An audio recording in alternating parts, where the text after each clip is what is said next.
눈을 감고 조용하게 좋으신 하나님 우리 찬양하십니다. 좋으신 하나님, 좋으신 하나님, 참 좋으신 나의 하나님. 우리의 기도를 응답해 주시는 우리의 기도를 응답해 주시는 참 좋으신 나의 하나님.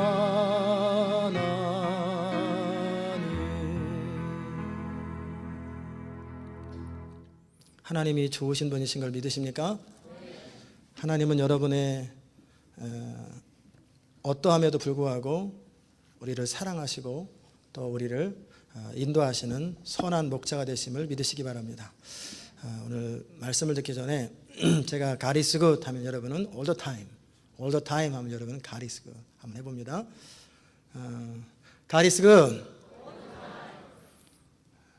별로 그냥 어쩌다 한 번씩만 God is good인 것 같아요. all the time인지 아닌지 한번 여러분이 목소리로 확인하세요. God is good. all the time. God is good. all the time. 그걸 믿는 사람들은 실제 좋으신 하나님을 계속 경험하고 누리고 살 것입니다. 오늘은 동일한 성령, 동일한 보조라고 하는 제목으로 고린도후서 12장의 말씀을 함께 나눕니다. 제가 5년 전에 이런 생각을 했습니다. 한 이민교회 제가 어느 목사님의 답답한 모습을 보면서 스스로 생각했어요. 답답한 모습이라는 것은 그분이 답답하다는 게 아니라 답답해하는 모습을 바라보면서 만날 때마다 항상 무슨 고백을 하냐면 나는 오늘 밤에 자다가 안 일어났으면 좋겠어. 오늘 밤에 하나님이 내 영혼을 불러가면 좋겠어. 나는 목회하는 게 너무 싫어. 나는 우리 성도들이 너무너무 싫어. 나는 sick and tired, 한국말로 질렸다라는 거예요. 너무너무 질렸어. 나는 그런 사람들 꿈에 나타날까 두려워. 그러면서 너무너무 마음속에 분노와 화가 가득 차 있는 모습을 바라봅니다. 그리고 나서 결국은 건강이 상하고 그러다가 목회를 포기해버렸습니다. 안 하겠다고. 저는 그때 무슨 생각을 했었냐면 앞으로 목회를 하면 나는 어떤 목회를 할까? 모세와 이스라엘의 관계의 목회를 할까? 여호수아와 이스라엘의 관계의 목회를 할까? 그때 제 마음속에 다짐한 건 뭐냐면 나는 모세와 이스라엘의 관계가 아니라 여호수아와 이스라엘의 관계의 목회를 하겠다. 그렇게 결정을 하고 지금까지 하고 있습니다. 모세는 이스라엘 백성들을 참 사랑한 사람들이에요. 그들의 모든 원망도 불평도 다 들어줬어요. 그리고 그들이 돌려 치려고 하면 엎드려서 하나님께 기도하는 그런 사람이었어요. 참 그 위대한 주의 종이죠. 지면에서 그 모세보다 온유한 사람이 없지요. 저는 발벗고 따라가도 못 따라갑니다. 그런데 모세와 이스라엘의 시대는 하나님의 전적인 은혜로 출애굽은 하였지만 결국은 광야에서 다 멸망당한 세대예요. 불신앙으로 다 비참한 인생을 마감했던 시대입니다. 반면에 여호수아는 군대 장군이에요. 이스라엘 백성을 일사불란하게 인도하여 가나안 땅을 정복한 장군입니다. 여리고성을 정복하고 가나안의 모든 땅을 정복하고 그리고 그의 생애를 정복하면서 다 보냈어요. 그리고 가나안 땅에 이스라엘 백성들이 다 정착하고 하나님의 약속이 성취되자 그는 죽었어요. 누가 옳다 누가 그르다의 문제가 아니라 매 시대마다 그에 맞는 지도자를 하나님이 세우십니다. 저는 마찬가지로 시온 인터내셔널 교회를 향한 하나님의 부르심이 합당한 목회 방법은 뭘까? 모세형 리더십이 아니라 여호수아형 리더십이라는 거예요. 저는 여호수아처럼 그렇게 이스라엘 백성들을 젖과 꿀이 흐르는 가나안 땅에 정착하여 그들의 오래된 광야 생활, 고난의 생활을 마감하고 새로운 인생을 살도록 하는 그런 목회를 원하고 지금도 변함이 없습니다. 저는 이민사회 하면서 힘든 삶을 위로하고 격려하고 그렇게 평생 옆에 있어주는 목회가 아니라 하나님 나라와 영광이라는 분명한 목표 아래에서 여러분의 인생이 드려지고 바쳐져서 하나님 앞에 행복하고 가치 있고 영광스럽게 살아가는 그 모습을 보고 싶은 건 그게 제 목회 꿈이요, 철학이요, 비전이에요. 저는 한 사람 한 사람 이 교회에 와서 내 인생은 새롭게 되었고 그로 인해서 내 인생은 의미 있었다, 그렇게 회고하면서 생을 마감하는 그것을 바라봅니다. 단지 좋은 추억 만들고 좋은 목사님이라는 이미지를 주는 것, 그거는 관심 없습니다. 강하고 확실하면서도 내 인생의 변화를 준 목사님이요, 내 인생을 가장 빛나게 해줄 수 있었던, 그러기에 힘들긴 했지만 내 인생이 빛났던 결정적인 만남이었다라고, 그런 이야기를 듣고 싶어요. 그게 제 소원이고 하나님께서 이 교회를 향한 부르심이 바로 그런 부르심입니다. 저는 이런 측면에서 이 교회가 어떻게 할 때 하나님, 또 이 교회를 향하여 부르시는 그 하나님의 부르심대로 쓰임받는 아름다운 교회요, 강력한 교회가 될까, 함께 두 가지로 여러분과 함께 나누려고 합니다. 그 첫 번째는 뭐냐면 12장에 나와 있는 그대로 자신의 연약함과 한계 앞에 겸손하고 성령만을 온전히 의지할 때만이 하나가 되는 아름다운 공동체가 된다는 거예요. 우리는 너무나 많은 잘못된 기도를 합니다. 하나 되게 하여 주옵소서, 하나 되게 하여 주옵소서. 성경에 그런 말 없어요. 성령의 하나 되게 하신 것을 힘써 지키는 거예요.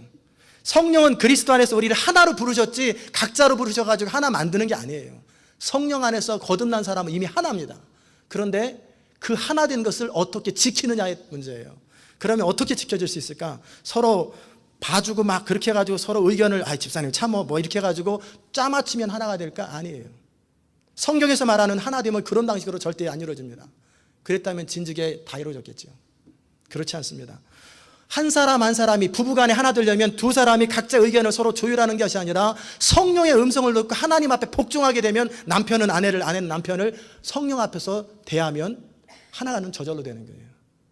하나는 성령으로 말미암아 가능한 것이고 성령께서 하나 되게 하신 것을 지킬 때 가능한 거예요. 그러려면 우리 한 사람 한 사람이 성령의 음성을 듣고 성령께 복종할 줄 알아야 돼요. 그래야 그 교회가 하나가 되는 것이지, 인위적인 방법으로 마음이 넓어서, 이스라엘에 모세만큼 마음 넓은 사람이 어디 있어요? 근데 하나 안 되잖아요. 그죠? 마음 넓어서 하나 되는 거 아니에요. 성령이 하나 되게 하신 것을 힘써 지키는 무리들이 모여 있을 때 자연스럽게 하나가 되는 거예요. 믿으십니까? 그러기에 성령이 필요해요. 예수님이라고 하는 지도자를 데리고 있는 12제자도 누가 크냐 맨날 경쟁하잖아요. 스승이 예수님인데 안 되잖아요. 그러나 성령이 하나 되게 하니까 목숨을 버리기까지 서로 사랑하잖아요. 성령만이 하나 되게 하는 것입니다. 우리가 하나님의 일을 하는데 꼭 기억해야 될 것은 뭐냐면, 반드시 갖춰야 될 것을 갖춰야 하나님이 쓰신다는 거예요. 그 갖춤이 뭐냐면, 첫째, 겸손이에요. 겸손은 뭐냐면 자기 한계를 아는 것, 자기 분수를 아는 것, 그리고 내 부족을 알기 때문에 하나님만 의지하는 사람이 되는 것, 그게 겸손입니다. 겸손한 척하고 말을 부드럽게 하는 게 겸손이 아니에요. 모든 쓰임받았던 사람들은 모두 그런 고통스러운 과정을 다 겪었습니다. 쓰라린 고통의 과정, 아픔의 과정을 다 겪었어요. 그 모든 어려움을 겪으면서 사도 바울이 고백하는 것은 내가 살 수만까지 끊어질 만큼 고통을 겪었다. 그런데 왜 겪었는지 아느냐? 하나님만 의지하게 하려 하심이라. 오직 하나님만 의지하게 하려고 고통을 겪었다라는 거예요. 더더욱이 사도 바울은 삼층천까지 갔다 왔어요. 천국 갔다 온 거예요. 요즘이야 천국 갔다 온 사람이 많지만 그 당시 흔하겠습니까? 그리고 말로 표현할 수 없는 놀라운 계시를 받았고 비밀을 얻었기 때문에 이런 사도 바울에게 하나님께서 허락하신 게 뭐냐면 몸의 가시예요. 사단의 사자를 주셨다고 하는데 사도 바울의 몸에 어떤 부분인지는 모르겠어요. 안 가르쳐 준 게 복입니다. 왜냐하면 만약에 사도 바울이 눈이다 그러면 눈 아픈 사람만 사도 바울 적용되고 다리 아픈 사람은 적용 안 될 거 아니에요? 그러나 어느 몸의 부분인지 모르니까 여러분이 인생에 어려움이 있을 때 그럼 사도 바울도 겪었는데 자기랑 비유할 수 있고 적용할 수 있는 것도 복이죠. 그런데 어쨌든 사도 바울은 그런 인생의 그 몸에 아픈 것을 그렇고 하나님 앞에 진지하게 기도했어요. 하나님, 사람들이 나한테 조롱합니다. 너나 잘해라. 네 병도 못 고치면서 무슨 복음 사역을 한다고 맨날 그런 소리 하는데 내가 어떻게 하면 좋겠습니까? 그래서 진지하게 3번을 기도했어요. 그랬더니 하나님께서 말씀하시기를 네 은혜가 내게 족하다. 이는 내 능력이 약한 데서 온전해짐이라. 그렇게 말씀하신 거예요. 왜 이런 고백을 합니까? 사도 바울이 사람이 너무 많은 능력을 가지고 있거나 너무 자신이 괜찮다고 여기면 교만해지는 경향이 있어요. 남의 말 안 들어요. 사도 바울 같은 헌신적인 사람조차도 그런 놀라운 일이 벌어졌을 때 하나님이 교만하게 될까봐 그의 몸에 가시를 허락하셨다면, 그로 인해서 겸손하고 나는 단지 인간이다, 나는 단지 인간이라고 하는 사실을 의식하도록 했다면 하물며 우리는 어떠겠어요? 약할 때 강함이라는 그 말에는 놀라운 은혜의 법칙이 있습니다. 내가 정말 부족하다고 느끼는 사람은 배울 마음이 있어요. 진정으로 도움을 요청할 마음이 있습니다. 그런 사람은 겸손한 태도를 갖습니다. 이런 사람은 사람에게뿐만 아니라 하나님 앞에서도 부족함을 느낍니다. 자기 부족을 아는 사람은 하나님 앞에 기도해도 진지하게 합니다. 왜냐하면 하나님이 응답하지 아니하면 대책이 없고 아무런 대안이 없기 때문에 응답하실 때까지 머물러 있는 거예요. 한두 번 기도하다가 안 되면 내 나름대로 하지, 대안이 없는 게 기도하는 거예요. 여러분이 기도할 때 응답이 안 되는 이유가 뭔지 아세요? 나름대로 대안을 가져놓고 기도하기 때문에 응답이 안 되는 거예요. 기도 응답은 대안이 없어야 돼요. 여러분 안에 모든 가능성이 끝나고 아무런 대안이 없는 그 상태에 하나님 앞에 항복하는 마음으로 엎드릴 때, 그때 위로부터 하나님의 은혜와 도움이 쏟아지는 걸 믿으시기 바랍니다. 근데 사람이 언제 자기 부족을 깨닫게 됩니까? 언제 진지하게 겸손해집니까? 해볼 만큼 다 해봤는데 도무지 안 될 때예요. 아무리 애쓰고 아무리 몸부림쳐도 인생의 문제가 해결되지 않아야, 꽉 막혀야 더 이상 내가 할 수 없구나, 이게 내 한계구나. 다른 사람이 그게 자네 한계야 라고 말하는 건 의미 없고요, 내가 실제 내 마음에서부터 절박하게 할 수 없는 것을 고백하는 거기까지 가야 돼요. 근데 사람들은 웬만해서는 안 가요. 거기까지 다 피할 구멍 찾고요, 또 나름대로 도움 찾고요, 또 이렇게 저렇게 다 해봅니다. 그런데 아무리 찾아보고 돌아보고 구해봐도 더 이상 어느 선 넘어서면은 이제는 해결이 안 되는 순간이 와요. 도움도 안 되고요, 도와줄 사람도 없고요, 의지할 사람도 없고요, 내 안에 방법이 없는 그 순간이 나와요. 아내를 본들 뾰족한 수가 없고, 남편을 본들 뾰족한 수가 없고, 그렇다고 교회 성도를 본들 뾰족한 수도 없고, 목사님을 본들 뾰족한 수도 없고, 집사님들을 본들 뾰족한 수도 없고, 아무런 수가 없을 그때에 천부의 의지 없어서 손 들고 옵니다. 주 나를 박대하시면 내 어디 가오리까. 그때 처음으로 느끼는 게 무력감이에요. 무력감. 나 괜찮은 줄 알았더니 무능하구나. 나 괜찮은 줄 알았더니 별 볼 일 없는 사람이구나. 그 무력감을 가지고 이제는 하나님만 소망해요. 어떤 사람이 끝까지 기도하는 줄 아세요? 대안이 없으니까 끝까지 기도하는 거예요. 대안이 있는 사람은 언제든지 다른 방향 가는 거예요. 그럼 하나님이 가게 내버려 두세요. 가서 겪어와라. 정말 대안이 없으면 그냥 엎드리게 돼요. 언제까지? 응답하실 때까지. 그러면 위로부터 하나님의 도움이 쏟아지는 것을 믿으시기 바랍니다. 왜 하나님이 그렇게 하실까요? 왜 하나님이 그렇게 하실까요? 그렇게 할 때만이 진정 하나님의 영광이 드러나요. 진정 하나님의 영광이 드러나요. 또 그렇게 할 때만이 인간이 교만하여 사단으로 틈못하게 하는 거예요. 에덴 동산이라고 하는 건 죄가 없는 곳, 아무런 장애가 없는 곳에서도 인간은 타락합니다. 언제든지 교만하기만 하면 그 사람은 사단의 밥이 돼요. 교만하다 생각되어지면 어느 순간 사단이 그 사람을 역사해서 무너뜨려 버립니다. 그러기에 하나님의 영광이 온전히 돌아가고 교만하여서 사단이 우리를 사로잡지 못하도록 방어하는 비결이 겸손케 하는 거예요. 그리스도의 능력이 우리의 삶에 머무르게 하려면 다른 방법 없어요. 내가 할 수 있는 것이 아무것도 없다는 사실 앞에 겸손히 하나님께 자기를 맡기는 거예요. 그럴 때 하나님이 친히 이루시는 것을 보면서 도무지 안 될 것 같았는데, 해결할 수 없을 것 같았는데, 방법이 없었는데 하나님이 친히 이루신 걸 보면서 되네? 되어지네? 그러면서 실타래처럼 얽힌 문제들이 술술술술 자연스럽게 풀리는 걸 바라보면서 무슨 고백을 하냐면 하나님이 하셨습니다. 하나님이 하셨습니다. 집사님, 어떻게 그렇게 그 어려운 문제들이 해결돼? 참 대단해. 기도를 많이 했나? 그러면 어깨가 으쓱하고, 그럼 새벽 기도를 열심히 나와야 돼. 그래도 적어도 1시간씩은 기도해야 돼. 이런 말 못합니다. 왜? 하나님이 하셨으니까. 그리고 언제라도 하나님이 함께하지 아니하시면 나는 칠흑 같은 밤으로 다시 들어간다. 두려운 거예요. 하나님이 언제라도 손을 놔버리면 나는 저 벼랑으로 떨어져 버린다라는 그 두려움 때문에 하나님을 경외하고 절대 하나님을 놓지 않는 거예요. 그게 하나님이 우리를 통해서 하고자 하시는 거예요. 그런 사람은 늘 일평생 겸손한 자세를 취합니다. 그리스도의 능력은 바로 우리 한계와 함께 임하기 시작하는 거예요. 우리가 약하여 아무것도 할 수 없다고 하는 바로 그때 그리스도의 능력은 우리 삶 가운데 머물기 시작하는 거예요. 그런데 한 사건에서 하나님 의지했다고 다음 사건에서 또 의지할 것 같으죠? 안 그래요. 다음 사건에서 또 내 나름대로 또 해봅니다. 그래서 또 이리 부딪히고 저리 부딪히다가 또 무너져서 또 천부여 의지 없어서 대신에 나아진 건 뭐냐면 지난번에는 그래도 한 달 동안 버티다가 지금은 2주 만에 딱 손들고 그 다음에 한 주 만에 손들고 그 다음에 하루 만에 손들고 그 다음에는 문제 생길 때마다 즉시 손드는 건 그게 연단되고 훈련되었던 거예요. 그래서 세월 지나갈수록 의지할 것뿐일세. 무슨 일을 만나든지 예수 의지합니다. 그게 되는 거예요.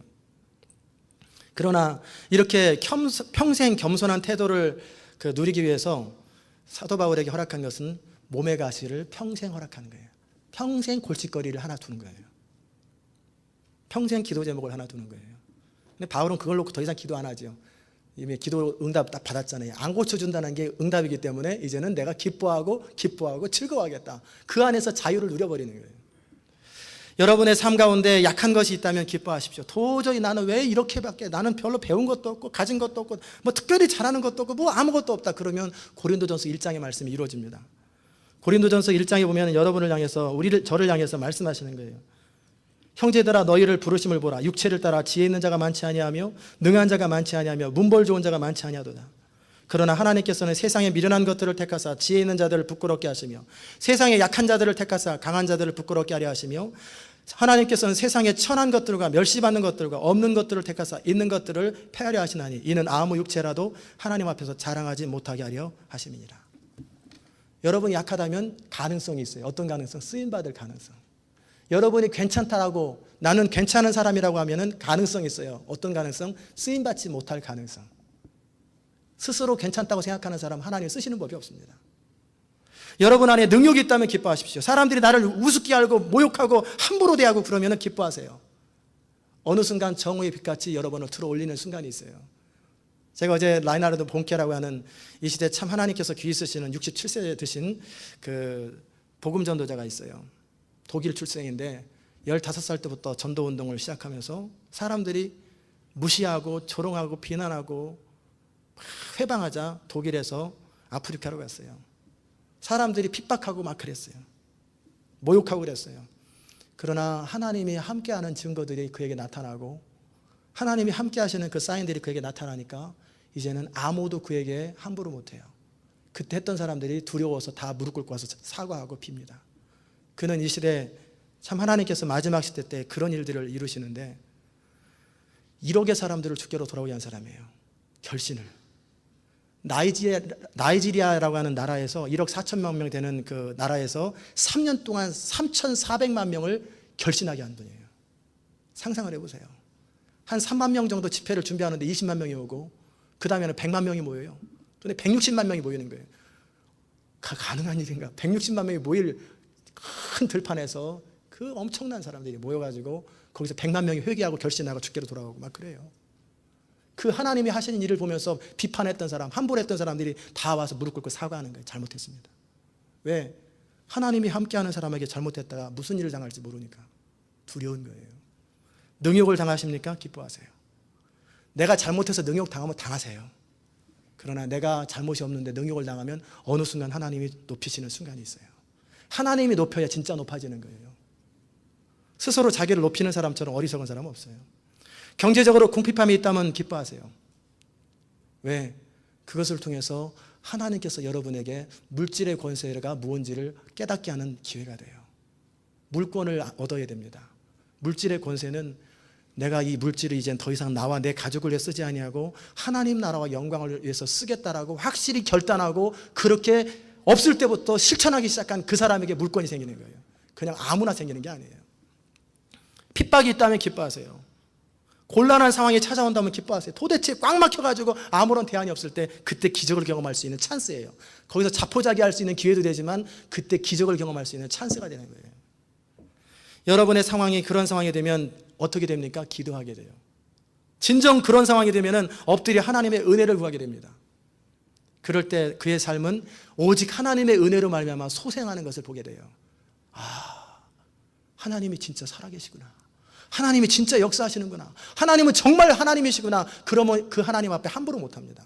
왜 하나님 앞에 함부로 합니까? 하나님을 경험 못해서 그래요. 그의 삶 가운데 진하게 두려우시고 어미로우신 하나님을 경험 못하니까 함부로 사는 거예요. 하나님의 교회 모든 성도들이 그렇게 겸손하게 하나님을 의지하고 순종한다면 먼저는 여러분 자신의 인생이 바뀌어요. 내가 하나님을 잘 믿고 있는지, 정말 순종하고 있는지 증거가 가정에서 드러나요. 부부간에 행복하냐, 그리고 부모 자녀 간에 아름다운 관계를 가지고 있는가, 그리고 여러분이 하시는 일들 가운데 때로는 위기도 있고 어려움도 있지만 장애물도 있지만 늘 하나님이 함께함으로 형통하느냐, 계속 형통해 가느냐, 한번 돌아보세요. 그리고 그런 사람들이 모이면 하나님만을 의지하려고 하기 때문에 교회 안에서, 그리스도 안에서 저절로 한 마음이 돼요. 한 마음이 되려고 노력할 필요 없어요. 그냥 저절로 한 마음이 되는 거예요. 저는 우리 시온 인터내셔널 교회 여러분과 제가 각 가정에서 또 우리 교회 공동체 안에서 약할 때 강함 되시는 그 하나님, 입술로 고백하는 게 아니라 실제 자신의 무력함 앞에 비참한 거예요. 절망하는 거예요. 좌절하는 거예요. 이렇게 무능한 부인 보기도 미안하고 남편 보기도 미안하고 애들 보기도 미안한 만큼 처절해져 그런 지경 가보는 거예요. 그리고 거기서 소생시키시는 하나님을 경험하면서 그런 사람들의 입에서 나오는 간증들, 하나님이 하셨습니다. 자랑할 것이 없습니다. 그런 사람들은 자기 주장이 없어요. 자기 목소리 높이는 거 없어요. 그저 하나님 앞에 알겠습니다. 그런 사람이 모이면 성령 안에서 자연스럽게 한 마음이 돼요. 두 번째, 아름답고 건강한 공동체를 이루는 방법은 뭐냐면 동일한 성령의 인도와 동일한 스텝, 동일한 보조, 발걸음이 있어야 됩니다. 두 사람이 함께 길을 걸어가려면 같은 방향으로 가는데 동의해야 돼요. 두 사람이 같이 가기 위해서는 같은 속도로 가는 것에 동의해야 됩니다. 또 두 사람이 함께 가려면은 가려고 하는 목적에 있어서 동의를 해야 돼요. 그러나 그렇지 않으면 어느 순간에 깨지게 됩니다. 어느 순간에 무너지게 돼요. 우리가 하나님을 섬기는데 중요한 것은 하나님과 같은 속도로, 같은 방향으로, 같은 목적을 향해서 가겠다라는 거예요. 그것이 분명해야 합니다. 그래야 하나님과 동행할 수 있고, 그래야 하나님께서 그의 삶 가운데 역사하십니다. 교회의 주인은 누구십니까? 하나님이세요. 하나님께서는 성령을 통해서 교회를 이끌어 가십니다. 지존자가 친히 시온을 세우리라 말씀하셨잖아요. 성령을 통해서 이끌어 가시고 영적 지도자를 통해서 비전을 주시고 그 비전이 선포될 때 여러분의 마음속에 성령의 감동을 통해서 믿어지게 되는 거예요. 그리고 그 비전을 함께 이룰 사람들을 모아주시고 함께 그 일들을, 그 교회를 향하신 부르심대로 하나님이 그 교회를 이끌어가는 거예요. 그러나 영적 지도자가 그 부르심을 놓쳐버리면 잠시는 흥황할지 몰라도 무너져 버립니다. 교회에서 가장 중요한 건 비전이에요. 하나님께서 비전이라는 말은 뭐냐면 이 교회를 통해서 뭐 할 것이냐예요. 그저 좋은 교회가 아니라 하나님이 이 교회를 통해서 뭘 하실 것인지에 대한 분명한 고울과 방향이 있어야 돼요. 이게 비전이에요. 그것에 하나가 될 때 교회는 저절로 하나 되는 거예요.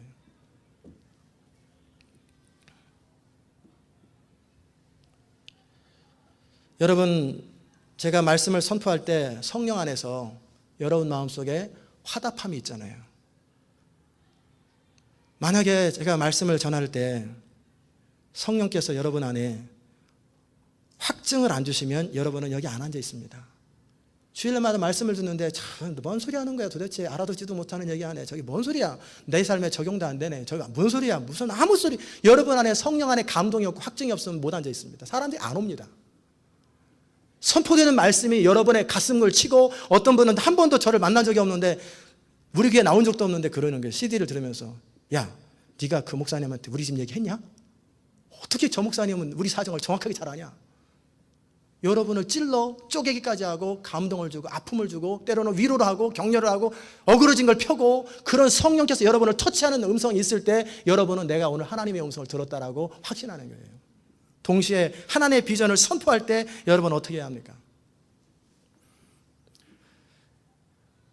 비전이 안 믿어질 때, 비전이 이해되지 않을 때 해야 할 것이 뭡니까? 원망해야 합니까? 뻥이라고 말해야 됩니까? 비판해야 됩니까? 그러면 광야에서 멸망당합니다. 믿어지게 해달라고 기도하셔야 돼요. 제가 제자훈련 팀들에게, 또 새벽기도 나오시는 분에게, 금요일날 나오시는 분한테 부탁을 했어요. 이 교회 주신 비전이 고 목사님이 선포하는 비전이 하나님으로부터 이 교회를 향하신 비전이라면 믿어지게 하옵소서. 그리고 내가 그 비전에 참여해야 된다면 내 마음속에 확증을 주옵소서. 기도하라는 거예요. 안 믿어지면 말하지 마세요. 기도하세요. 기도 가운데 성령의 확증을 입고 아무리 기도해도 확증이 없으면 여러분 여기 머무를 일이 없어요. 하나님께서 그 마음에 확증을 안 주시는데, 그 기도하고 기도해도 확증을 안 주시는데 아니죠. 시온 인터내셔널 교회만이 가장 좋은 교회가 아니에요. 그렇다고 어떤 분은 또 금방 또 그럼 나가라는 얘기냐, 그렇게 쓴뿌리 가지고 삐뚤게 하지 마세요. 저는 여러분이 기도 가운데 성령의 감동을 받으라는 거예요. 그만큼 제가 확신이 있기 때문에 여러분에 선포하는 거예요. 이해 안 되면 이해해달라고 기도하세요. 여러분 창세기에서 하나님의 태초에 천지를 창조하셨느니라 믿어지세요? 이해되세요? 홍해를 가른 거 이해되세요? 무슨 소리 이해합니까? 나사로가 어떻게 살아납니까? 이해 안 되는 거예요. 그러나 믿어지는 거예요. 믿어지는 사람이 복이 있도다. 믿는 너희는 복이 있도다. 보지 않고 믿는 자는 복이 있도다. 미래에 이루어질 일을 선포할 때 그것이 믿어지는 그 사람은 복이 있는 거예요. 저는 여러분들이 복 있는 사람 되시기를 주의 이름으로 축원합니다. 요한복음 7장 17절에 우리 주님 분명히 말씀하셨어요. 사람이 하나님의 뜻을 행하려고 하면 이 교훈이 하나님께로서 왔는지 내가 스스로 말함인지 알리라. 다시 말하면 여러분이 선포되는 말씀이 하나님으로부터 왔는지 제가 스스로 말함인지 여러분 어떻게 합니까? 여러분이 진짜 순종할 마음을 가지고 거기에 인생 걸 마음이 있으면 하나님이 여러분에게 확증을 주세요. 아니면 이제라도 하나님 앞에 기도하세요. 마음으로부터 순종할 마음, 그것이 하나님의 뜻이라면 나는 인생을 걸고 순종하겠습니다. 그 마음을 가지고 있으면 그런 사람에게 하나님께서 깨닫게 하시고 느끼게 하시고 꿈을 통해 나타나든지 환상을 통해 보여주든지 보여주세요. 어느 분은 이 교회 꿈을 꿨는데 굉장히 많은 사람들이 여러 문 있는 데서 들락날락 하면서 수없이 많은 사람들이 이 교회를 들락날락 하더래요. 도대체 몇 명인지 셀 수가 없더래요. 또 어떤 분은 무슨 꿈을 꿨냐면 태평양 한바다에 큰 항공모함이 쭉 지나가는 그 얘기를 하는데 그 주에 목사님이 항공모함 설교를 하더래요. 여러분도 경험해 보세요. 그렇게 믿어지고 하나님으로부터 사인을 받은 사람은 인생 걸 거 아니에요. 그리고 강한 확신이 있을 거 아니에요. 이스라엘 백성들의 한계는 뭡니까? 모세가 뭘 선포하면 끊임없이 원망하는 거예요. 안 믿어진다고, 이해 안 된다고 그러다가 결국 다 죽었잖아요. 광야에서. 그러지 마세요. 그때는 하나님 앞에 엎드려야 될 순간이에요. 믿어지지 않으면, 이해 안 되면 엎드리세요. 하나님, 나는 주의 성령의 인도를 받기 원합니다. 성령님 나를 다스리시고 이끌어 주옵소서. 그리고 겸손하게 하나님의 인도를 구하세요.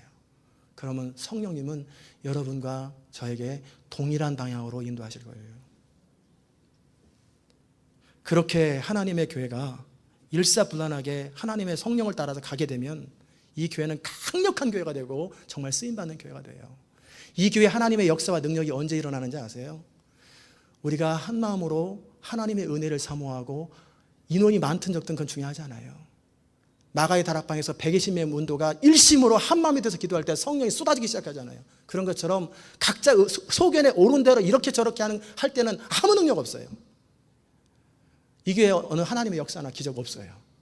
그러나 인원하고 상관없이 한 마음으로 한 성령을 따라서 그렇게 같이 갈 때 그때서부터 기적이 나타나기 시작하고 그때부터 하나님의 역사하심이 나타나는 거예요. 그런 교회가 되면 더 이상 40년의 방황은 없어요. 사도 바울은 성령의 인도를 따라 목회하는 사람이었어요. 그런데 그의 사도성을 부인하고 바울에 대해서 험담하는 사람들을 향해서 사도 바울이 분명히 선포합니다. 내가 지극히 큰 사도보다 조금도 부족하지 아니하니 사도의 표된 것은 내가 너희 가운데 모든 참음과 표적과 기사와 능력을 행한 것이라. 사도 바울이 고린도 교회를 향해서 말하고 있는 것은 하나님이 이 사역 가운데 함께하는 증거가 있지 않느냐, 하나님이 함께하는 증거, 사인들이 보이지 않느냐, 그 얘기예요. 여러분은 시온 인터내셔널 교회를 지난 4년간 하나님이 인도하셨다고 믿으십니까? 애틀란타의 개척한 교회로, 아무도 돕는 사람 없이, 건물도 없이 가정집에서 개척한 교회로, 돈 하나도 없이 개척한 교회로 4년 만에 이렇게 급성장한 교회 본 적 있으세요? 보셨어요? 미주 전역의 이민교회에서 이런 교회 몇 개나 있으세요? 장년과 아이들이 영어까지 포함해서 450명으로 늘어난 것이 저절로 되겠습니까? 하나님이 함께 하심이 아니면 이게 되겠어요? 가능한 일이겠어요? 하나님이 함께 하시는 증거가 안 보이세요? 앞으로 4년이 지나고 나면 이 교회가 어느 정도 발전하리라 생각하세요? 여러분이 상상을 초월할 만한 숫자로 바뀌고, 그리고 하나님의 성령의 놀라운 일들이 실제 일어나는 그런 교회가 될 것입니다. 이것이 바로 이 교회에 주신 하나님의 비전대로 되는 거예요. 이 교회는 많은 사람이 몰려와서 말씀을 통해 변화되는 그런 교회를 이루시겠다 말씀하셨어요. 그리고 한 성령을 따라 이끌어져 감으로 시대적 부흥의 통로로 쓰임받고, 그런 성도들 안에 어떤 사랑이 있냐면, 사랑 중에, 우정 중에 가장 큰 우정이 뭔지 아세요? 동지애예요. 전우애. 서로 술 한잔 마시면서 서로 친하게 지내자. 어렸을 때 소꿉친구 다 얼마든지 배반합니다. 그러나 전쟁에서 생사고락을 같이 하면서 사경을 같이 헤맸던 그런 동지애는 평생 안 변해. 왜? 마지막 순간 코너에서 서로의 모습을 다 봤기 때문에 그래요. 이 교회에 사랑과 웃음이 넘치는 공동체를 우리가 만들어서 되는 거 아니에요. 영적 전쟁을 하면서 이 시대에 하나님 앞에 깨어있으면서 그렇게 목숨 걸고 하나님을 섬기고 사랑하고 그렇게 헌신적으로 하는 그런 사람들, 그런 영적 군사들이 모였을 때 전우애가 생기는 거예요. 그러면 평생 믿고 평생 신뢰하는 관계가 되는 거예요. 한국 사람만이 아니라 다민족이 함께 모여서 하나님 나라를 세워갈 거예요. 이것이 하나님의 함께하는 증거가 될 거예요. 많은 교회 가운데 눈에 확 띄는 교회가 될 텐데, 여러분 산에 보면 그린 색깔을 나무가 쫙 있는데 거기에 한 부분만 빨간 색깔 나무가 있다면 크든 작든 눈에 탁 띄잖아요. 그렇죠? 시온 인터내셔널 교회 사람들이 바라보면서 어느 순간 그런 고백이 될 거예요. 도대체 저 교회가 무슨 교회냐? 안 믿는 사람조차도 저 교회가 진짜 교회다, 저 교회가 진짜 하나님이 역사하는 교회다라고 눈에 탁 띄는 교회가 될 거예요. 사이즈하고 상관없어요. 눈에 탁 띄는 교회, 그것이 우리 주보에 남아있는 모든 교회에 뛰어난 교회예요. 잘나고 똑똑하다는 그런 게 아니에요. 눈에 탁 드러나는 교회예요. 등대처럼 바다 한가운데 깜깜할 때 눈에 탁 띄는 교회. 그렇게 교회의 그림을 보여줄 수 있는 그런 교회가 이 교회 비전이에요. 그렇게 되시길 바랍니까? 그러면 그거에 대해서 더 이상 말하지 마세요. 교회 잘난 척하려고 그러는 거 아니에요. 어느 순간 하나님께서 드러내는 날이 있어요. 눈에 탁 띄게 이게 교회의 그림이다라는 그 그림. 천국 같은 그런 교회. 천국 같은 교회라는 말은 다민족이 함께 모여서 함께 모든 사람들이 각 족속과 방언에서 함께 하나님을 찬양하면서 그리고 서로 그리스도 안에 하나 되는 그런 그림을 보는 날이 있게 될 거예요. 사도 바울이 고린도 교회에 대해서 이렇게 말합니다. 내가 너에게 폐를 끼치지 않기 위하여 사도 바울의 사역한 나의 필요한 모든 사역의 비용을 고린도 교회로부터 받지 아니하고 내가 스스로 부담하거나 아가야에 있는 다른 교회들이 내 사역 비용을 다 댔다. 그렇게 하는 이유는 너희들이 영적으로 어리기 때문에 맨날 재정 문제 가지고 돈 문제 가지고 시험 드니까 너희들한테 돈 일체 부탁 안 한다. 다른 교회에서 내가 다 받아서 쓰겠다. 그러자 고린도 교회는 뭐라고 합니까? 사도 바울이 이렇게 말하는 거예요. 사도 바울이 우리한테 경제적으로 부담을 주지 않았지만 교묘하게 우리를 자기 마음대로 한다. 이렇게 비난하는 거예요. 그러자 사도 바울이 내가 너희에게 보낸 자 중에 누구로 너희 일을 취하더냐? 내가 디도를 너희에게 보냈는데 디도가 너희에게 부담을 줬느냐? 그렇지 아니다. 우리는 동일한 성령으로 행하고 동일한 보조로 행하지 않더냐? 이렇게 말하는 사도 바울의 마음이 얼마나 답답하겠어요. 지금 시대가 어느 시대인데 지금 쓸데없는 소리들을 하고 다니나. 너무너무 답답한 거예요. 저는 이런 고린도 교회의 모습을 바라보면서 참 안타깝다. 조금만 불편하면 불평하고 조금만 이해 안 되면 원망하고 조금만 어려움이 생기면 성토대회를 벌리는 고린도 교회. 만약에 그 교회가 그 태도를 버리지 않았다면 광야의 이스라엘 백성들처럼 다 멸망하고 없어졌을 거예요. 그러나 그들은 회개하고 돌이킵니다. 왜 고린도 교회가 그렇게 원망하고 끊임없이 비판하고 수군거립니까? 다른 여러 가지가 아니라 고린도 교회 성도들은 자기 부인이 안 돼 있어요. 셀프 디나이얼이 안 돼 있어요. 자기 십자가를 지고 죽기까지 주님을 따르고자 하는 그 마음이 없어요. 육에 속한 그리스도인으로 자기 생각을 따라 자기 상식적인 판단을 따라 살기 때문에 성령이 뭘 원하는지 하나님께서 그들을 향한 뜻이 뭔지 듣지도 못하고 깨닫지도 못해요. 하나님의 교회는 오직 성령을 따라 이끌어져야 합니다. 사람이 거듭나면요 영이 살아납니다. 그래서 새로운 피조물이 되는 거예요. 거듭났다고 해서 뭐 남자가 여자가 되고 뭐 파마했던 머리가 스트레이트 파마로 바뀌고 그런 거 아니에요. 얼굴 모습은 그대로예요. 그런데 그의 영이 살아서 하나님과 펠로십, 인티밋 릴레이션십을 갖게 되는 거예요. 성령은 어디 계시냐면 주먹에 있는 것도 아니고 눈에 있는 것도 아니고 머리에 있는 것도 아니에요. 심장에 있는 것도 아니고 우리 육체에 있는 게 아니라 우리 영 가운데 거하세요. 하나님은 영이시니 우리는 하나님의 영을 따라 이미지를 따라 형상을 따라 지음받았기 때문에 우리는 원래 아이덴티티는 영이에요. 우리는 영적인 존재예요. 그렇기 때문에 우리 영 가운데 성령이 거하시는 거예요. 그 성령은 우리 영 안에서 계속 말씀하시고 우리를 이끌기 원하세요. 그런데 평상시에 육에 속해 살았던 사람들은, 육에 속해 살았다는 말은 무슨 뭐 도둑질하고 술 마시고 이런 거 아니에요. 항상 내 생각이 이해되는 범위 안에서만 살았고, 내가 감정적으로 용납되는 범위 안에서 살고, 내가 경험해서 이해되는 것, 내가 보았던 것, 이것 중심으로 살아온 사람들은 성령의 음성을 못 들어요. 어쩌다 한번 책망하는, 정신 차려, 그런 소리는 한번 듣죠. 성령은 내 생각과 감정과 의지를 쳐서 복종시켜서 날마다 자기를 죽기까지 쳐서 복종하고 영을 따라 살아가는 그 사람들에게만 성령의 음성이 들리는 거예요. 그런 사람들만이 선명하게 되는 거예요. 믿지 않는 자들은 자신의 생각으로 삽니다. 상식으로 삽니다. 경험으로 삽니다. 그러기에 상식적인 판단을 합니다. 그러나 거듭나게 되면은 믿는 자 안에 영이 살아납니다. 그러기에 성령이 우리 영 가운데 실제 음성이 들려요. 지난 금요일날 우리 CD에 나와 있는 것처럼 내적인 확증, 여러분이 기도하면서 어떤 부분을 놓고 기도하면 여러분이 자연스럽게 하나님이 뭘 원하는지 아는 거예요. 고집 부리지만 않으면, 집착하지만 않으면 하나님이 뭘 원하는지 다 알아요, 본인이. 그런 내적인 확증이 있고요. 두 번째는 성령께서 우리 영 가운데 말씀하시면 우리는 사람의 소리를 듣는 것처럼 듣게 돼요. 그건 귀로 듣는 것도 아니에요. 우리 영으로 듣는 거예요. 영으로 듣는 것을 우리 지성이 깨닫는 거예요. 그렇게 성경은 뭐라고 말씀하시냐면, 영으로서 몸의 행실을 죽이며 살리라. 하나님의 영으로 인도함을 받는 그들이 곧 하나님의 아들이라. 이런 하나님의 사람은 영으로 성령의 음성을 듣고 살아요. 그 음성을 따라 살아가요. 제가 한 예화를 드리면 여러분 한번 해보세요. 텍사스에서 15살 될 때까지 한 번도 자기 신발 하나 살 능력이 없는 사람이 어느 날 성령을 경험하고 이 비밀을 알았어요. 그 영 안에서 말씀하시는 성령의 음성을 듣는 것이 뭔지를 알고 그것을 계속해서 기다리고 사모했어요.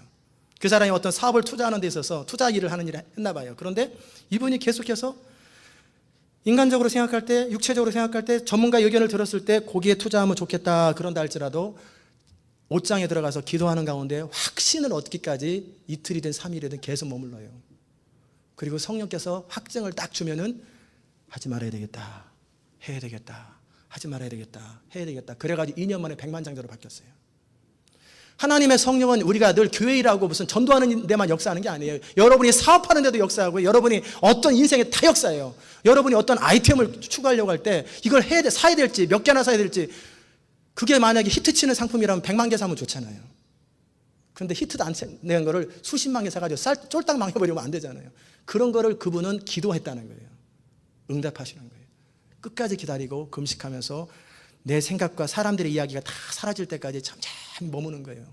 그리고 그 영 안에서 하나님이 말씀하시는 걸 듣고 내적인 확증을 딱 얻고 본인이 알아요. 아, 이제 이거 하나님이 원하시는구나. 그렇게 해서 2년 만에 한 푼도 없는 사람이 백만장자로 바뀌어버려요. 계속 사업이 확장되는 거예요. 해보세요. 하나님은 교회만 역사하는 게 아니라 우리 사업에도 역사하고, 부부관계도 역사하고, 자녀 키우는 데도 역사하고, 모든 삶의 범사에 그를 인정하라. 그리하면 그가 너를 지도하시리라. 지도하겠다는 거예요. 하나님의 성령은 우리 영 안에서 우리를 인도할 때 많은 경우 우리 상식과 우리의 경험과 우리 이성의 한계를 넘어섭니다. 저는 지난 4년간 이 교회를 이끌어오면서 성령을 따라 살기를 원했고, 또 그때그때 인도하시는 성령의 인도를 따라 말씀을 전했고, 또 그 성령님의 뜻대로 교회가 움직이기를 간절히 바랬고 앞으로도 바랍니다. 그렇기 때문에 이런 방식을 이해하지 못하는 사람들 가운데 불평하고 이해하지 못하다가 어떤 분은 상처받고 어떤 분은 교회 떠난 분도 계세요. 부딪혔던 분도 계세요. 그러나 저는 이 성령을 따르는 것을 계속해서 고집합니다. 왜? 그것만이 살 길이기 때문에 그래요. 제가 어떤 때는 몇 번 하나님의 뜻이 분명함에도 불구하고 성도들의 의견이 하나가 되지 않았을 때 내려놓은 적이 있어요. 그때마다 마음은 편해요. 그러나 한 단계 한 단계 교회가 뒤로 처지는 느낌을 받습니다. 그러나 그렇게 할 수밖에 없는 것은 우리 성도들이 아직 성령을 따라 중요하고 큰 일을 하기에는 합당하지 못하고 그 정도 수준이 안 됐기 때문에 그냥 내려놓은 거예요. 그게 하나님의 뜻이라 내려놓은 게 아니라 그냥 우리 수준이 안 되기 때문에 수준에 맞춘 것 뿐이에요. 그러나 앞으로도 계속 그렇게 되면 이 교회가 무슨 소망이 있겠어요? 교회의 모든 의사결정에서 온전히 성령을 따라 기도하면서 결정하기를 저는 원해요. 그렇게 기도하고 성령의 인도를 받을 줄 아는, 내적인 확증을 받을 줄 아는 사람들이 상식과 경험을 넘어서서 충분히 기도하는 가운데 하나님의 인도를 알고 그렇게 그 가운데서 의견을 얘기하고 그렇게 해서 한 마음이 되고, 그렇게 해서 하나님이 원하시는 것을 우리 상식으로 이해가 안 되지만 강력하게 원하면 추구하는 거예요. 그럴 때 교회는 비상하는 거예요. 강력하게 비상하는 거예요.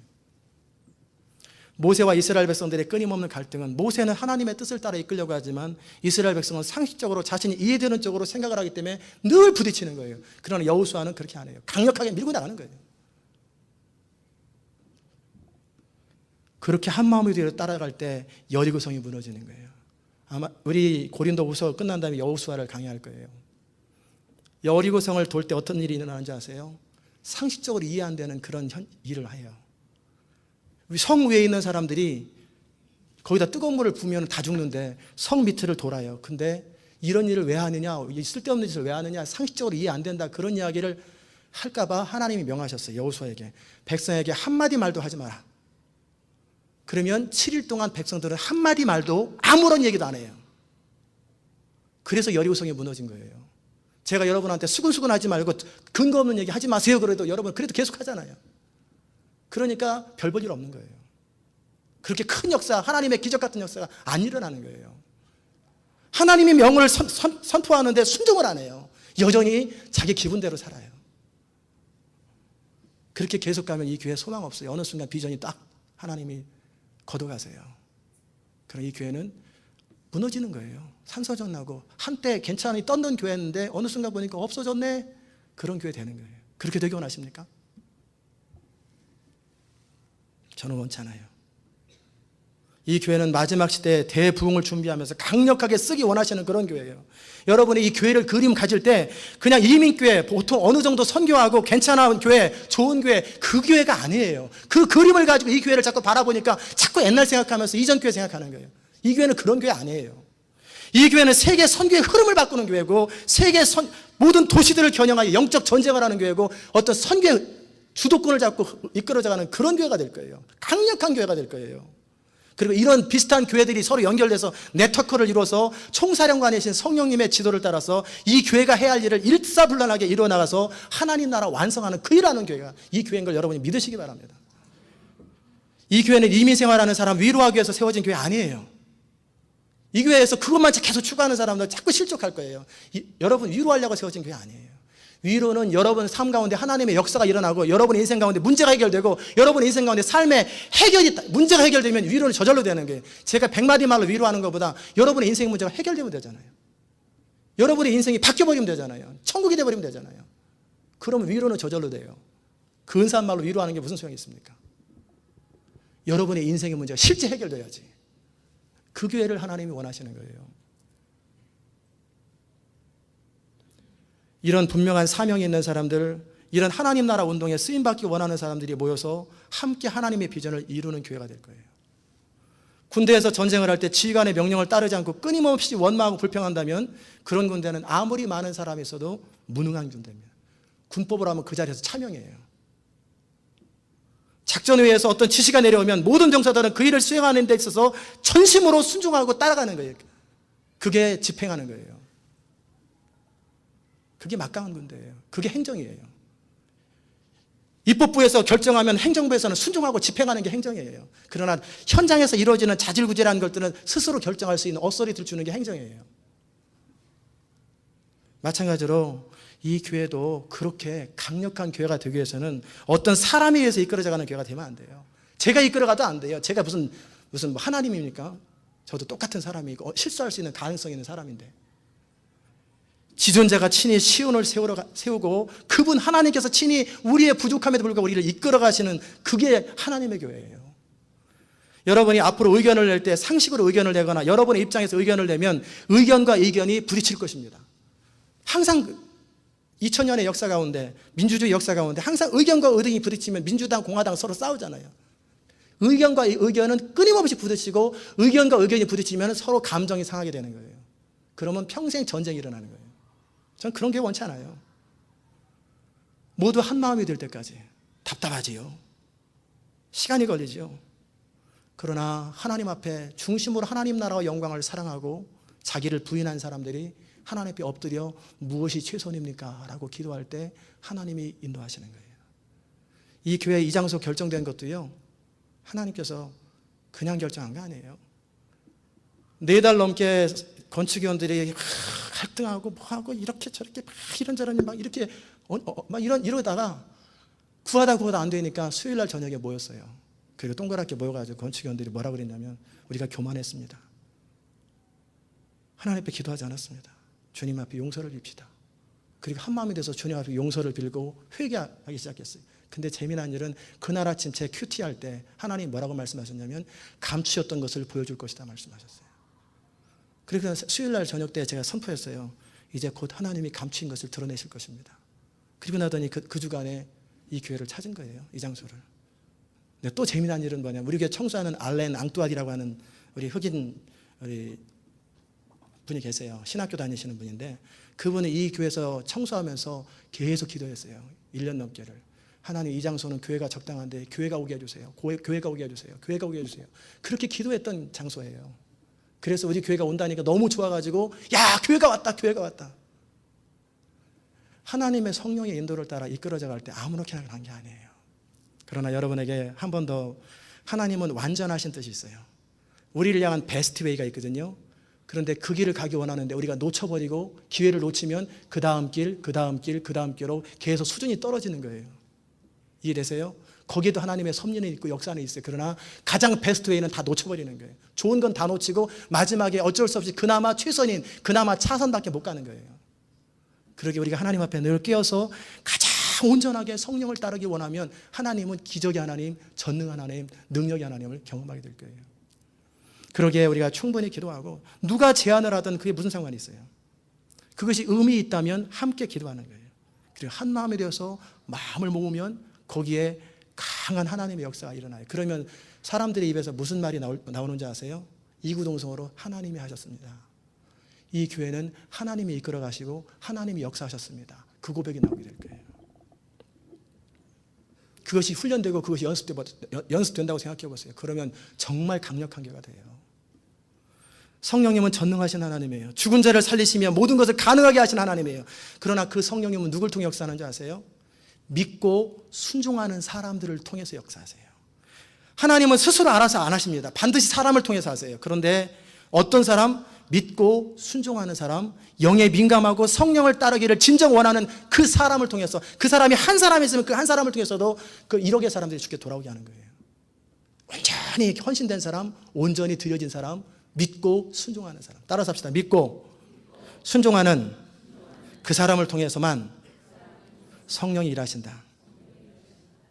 그러기에 우리 온 성도들이 그렇게 하나님의 비전을 믿고 하나님의 음성을 믿고 하나님의 약속을 믿고 순종할 때 너무나 자연스럽게 하나님의 역사들이 나타나고 그런 것을 바라보면서 각 가정에서도 직장에서도 그렇게 의사결정을 하게 될 거예요. 교회의 역사는 항상 성령의 인도를 따르는 사람과 반대하는 사람들의 싸움이 지금까지 왔어요. 하나님의 성령을 따라서 살아가는 사람이 있고요. 늘 전통과 종교와 상식적인 그 입장을 취하는 사람이 항상 부딪혔어요. 그러면서의 전 세계 대부분의 사람들은 죽어갑니다. 지금도 이 순간에 지금 1초마다 죽는 사람들이 매일 2,000명씩 돼요. 그들 가운데 거의 대부분이 지옥으로 가요. 이런 답답한 현실을 해결하는 방법은 힘이 아니고 능력이 아니고 오직 하나님의 성령으로만 가능해요. 하나님의 성령으로 말미암아 교회와 가정과 개인이 이끌어져 갈 때 그 교회를 통해서 하나님은 세상을 바꾸는 거예요. 하나님께서 예수님이 다 이루셨다고 말씀하시고 오순절날 성령을 보내시면서 예수님은 모든 권세를 교회한테 맡기셨어요. 어떤 교회? 그렇게 성령을 온전히 따르는 교회한테 이 세상을 맡긴 거예요. 예수님이 직접 안 하십니다. 하나님이 직접 안 하세요. 교회한테 맡기신 거예요. 어떤 교회? 성령을 따르는 교회. 저는 고린도 교회를 바라보면서 이제 다음 주면 마지막 하겠지만 우리 교회는 절대 그런 교회가 되어서는 안 된다고 말씀드려요. 영적 어린아이로서 성령을 따르지 아니하고 자신의 이기심과 상식적인 판단으로 끊임없이 불평하고 원망하는 그런 교회 소망 없습니다. 저는 그런 교회 이끌어갈 생각 없어요. 하나님의 뜻이라는 확신이 없으면 함부로 말하지 마세요. 확인되지 아니하고 검증되지 않은 이야기들이 들렸다 할지라도 그걸 여러분의 입으로는 말하지 마세요. 그리고 영적으로 하나님의 뜻을 깨닫고 분별할 수 있는 그런 단계가 아니면 겸손하게 배우세요.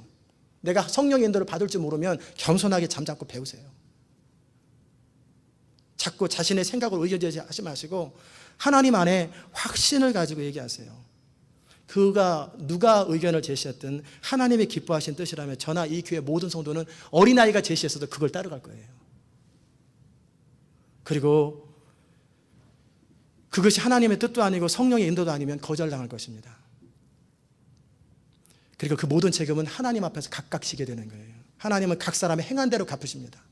우리 각 사람이 행한 대로 그대로 천국에서 갚고 이 땅에서도 갚아요. 우리는 사람들에게 평가받는 것이 아니라 하나님에 의해서 평가받는 거예요. 저도 여러분도 하나님 앞에 행하는 사람이요 모두 주님 앞에서 평가를 받을 것이요 천국에서도 이 땅에서도 그대로 행한 대로 보응을 받을 것입니다. 저는 간절히 원해요. 여러분 모두가 하나님께 아름다운 평가받기를 원합니다. 그리고 하나님의 복을 받아 누리기를 바랍니다. 그러나 주의할 것은 뭐냐면 우리가 축복해달라고 아무리 기도한다고 복이 많은 거 아니에요. 여러분 삶을 통해 알잖아요. 하나님 저한테 축복하지 마세요 그렇게 기도하는 사람이 있어요? 다 복 달라고 기도하지. 근데 복이 다 임하지 않잖아요. 복은 누구한테 임하는 줄 아세요? 하나님이 축복하실 수밖에 없는 조건을 갖춘 사람한테 복을 임합니다. 내가 너를 왜 축복하고 네 기업에 왜 내가 복을 줘야 되느냐, 내가 그 교회에 왜 복을 줘야 되느냐, 그때 대답할 말이 있어야 돼요.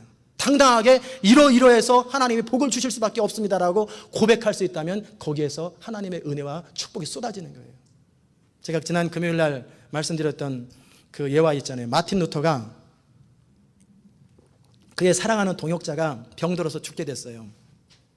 그러자 마틴 루터가 뭐라고 편지를 썼냐면, 나는 하나님의 이름으로 당신이 살 것을 명령한다. 당신은 나보다 더 오래 살 것이다.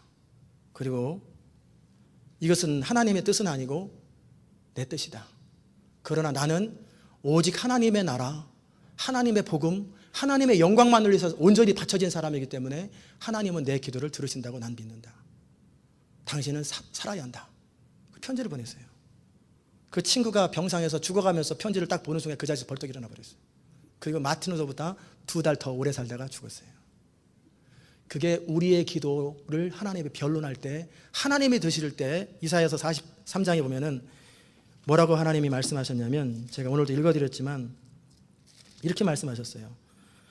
너는 나로 기억나게 하며 서로 변론하자. 너는 네 일을 말하여 의의를 나타내라. 네가 당당하게 하나님 앞에 떳떳하게 고백하라.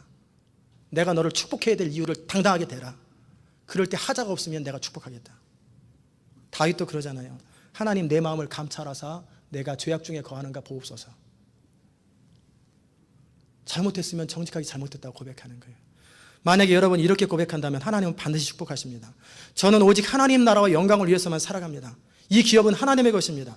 우리 자녀들은 하나님의 자녀입니다. 저는 오직 성령을 따라 순종하며 하나님의 뜻 행하기를 원합니다. 제가 때때로 부족할 때는 도우시고 죄를 지을 때는 회개하고 하나님이 고치라면 즉석에서 고치겠습니다. 어떤 손해가 있다 할지라도 그 자리에서 고치겠습니다. 나는 하나님의 사람이요, 하나님의 이 기업은 하나님의 기업이오니 주께서 축복하시는 것이 마땅합니다. 이 기도를 할 때 떳떳함이 있어야 돼요. 아무런 꺼리낌이 없어야 돼요. 그럼 하나님이 복을 쏟아부어 주십니다. 이 교회도 그렇게 당당해야 돼요. 저는 그렇게 살기 원해요.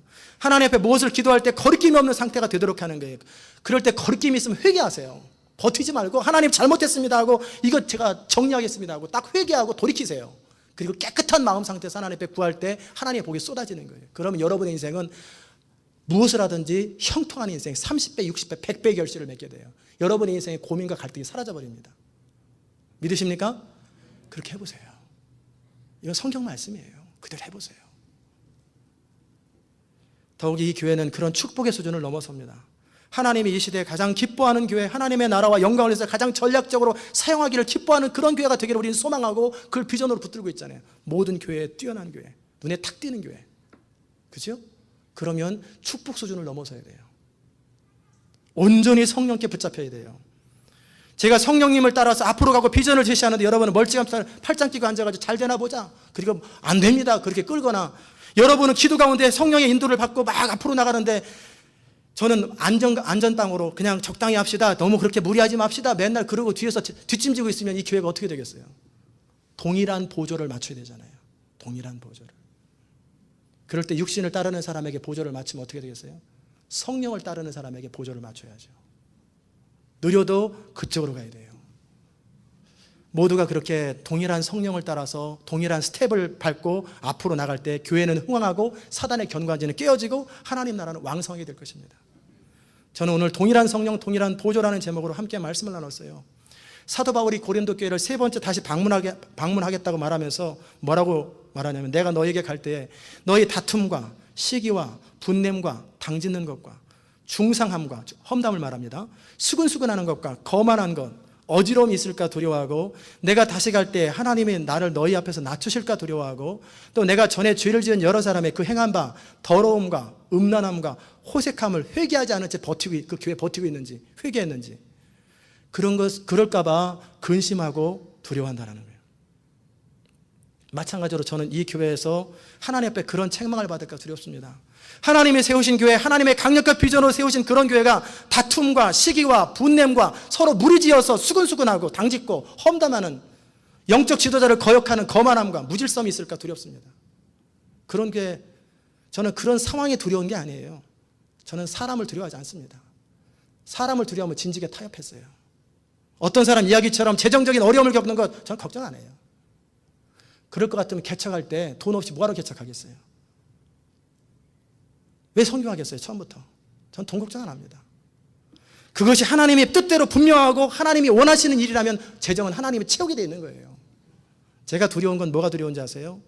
우리가 그러다가 이 하나님의 비전을 놓칠까 봐 두려운 거예요. 이 교회에 주신 하나님의 그 기회들을 놓칠까 봐 두려운 거예요. 제가 정말 안타까운 건 뭐가 안타깝냐면, 이 교회에 오신 한 사람이라도 어떤 이유를 통해서든지 어떤 상황을 통해서든지 이 교회에 주신 비전을 놓치고 축복을 놓칠까 봐 안타까운 거예요. 그게 제 안타까움이에요. 아무도 이 비전에 소외되는 사람이 없고 놓치는 사람이 없어야 되는데 그게 안타까운 거예요. 그것 때문에 제가 때로는 여러분을 찾아가고 때로는 여러분을 달래기도 하는 거예요. 저는 분명히 확신합니다. 이 시온 인터내셔널 교회는 항상 되는 교회입니다. 지금까지 됐고 앞으로도 항상 될 것입니다. 이 교회는 하나님 앞에 강력하게 쓰임받는 교회가 될 거예요.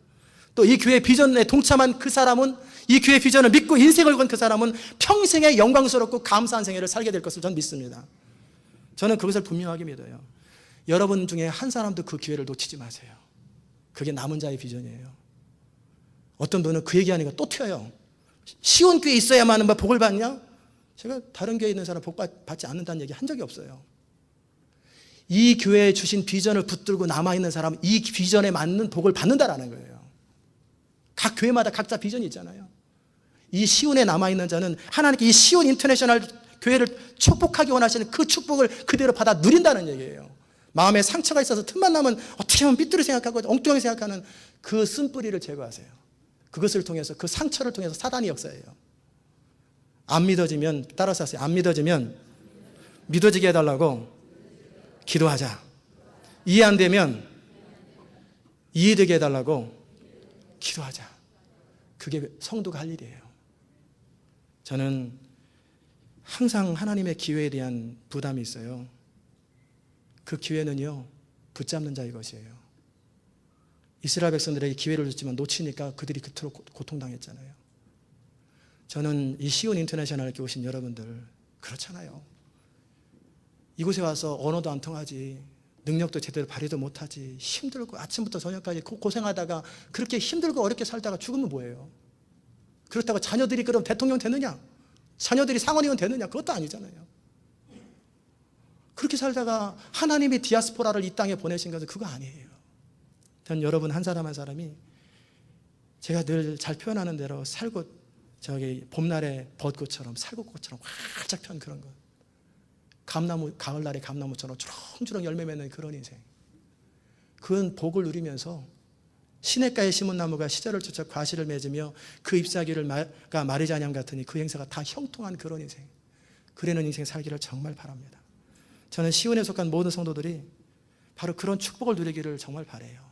이게 제 소원이고 이게 제 간절한 바람이에요. 제발 놓치지 마세요. 기회는 항상 주어지는 게 아니에요. 하나님의 베스트 웨이는 베스트 웨이로 붙들어야 되고 그 다음 차선은 그 다음 차선이라도 붙들어야 돼요.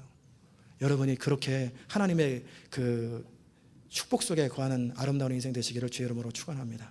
기도하십시다. 하나님 감사합니다. 오늘도 우리를 사랑하시는 그 하나님의 사랑을 인하여 감사합니다. 하나님, 이 교회 주신 비전이 생각만 해도 어찌 생각하면 너무 허황된 것 같고 너무나 허무맹랑한 것처럼 너무나 크고 놀랐습니다. 에스겔에게 하나님 말씀하시기를 인자야 저 죽은 뼈들이 살아나겠느냐 할 때 에스겔이 너무나 엄두가 나서 잘 모르겠다고도 못하겠고 안 살아난다고도 못하겠고 그래서 그가 한 말이 주께서 하시나이다. 그 정도 죽은 뼈가 살아나고 뼈다귀들이 다 서로 뒤집혀 있는데 하나님이 너는 외치라. 뼈들은 맞춰지고 살들은 붙고 호흡은 생기는 들어갈지라 외칠 때 죽은 자가 살아나고 정말 놀라운 사망의 그늘에서 생명의 생수가 솟아나는 그런 것들을 바라보는 성경 이야기들이 그 사도행전의 역사들이 21세기 이 애틀란타 시온 인터내셔널 교회를 통해서 전 세계에 퍼지는 그 복을 누리게 하여 주시고 우리 때에 보게 하여 주옵소서. 우리 주님 예수 그리스도의 귀하신 이름으로 기도드리옵나이다. 아멘.